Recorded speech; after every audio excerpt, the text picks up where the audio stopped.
యందు భయభక్తులు కలిగి చెడుతనం విడిచిపెట్టం, అప్పుడు నీ దేహమునకు ఆరోగ్యమును నీ ఎముకలకు సత్తువయు కలుగును. ఏంటట?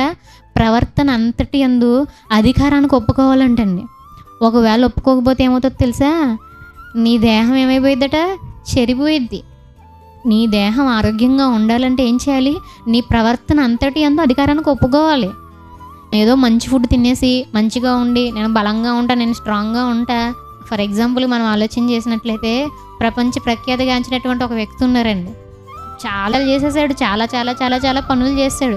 ఫైనల్గా ఏమైంది? ఒక దోమను పంపించారు దేవుడు.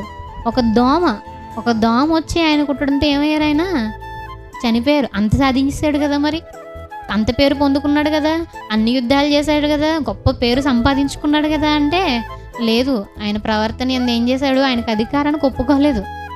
ఫైనల్గా ఏమైంది? చావు వచ్చింది.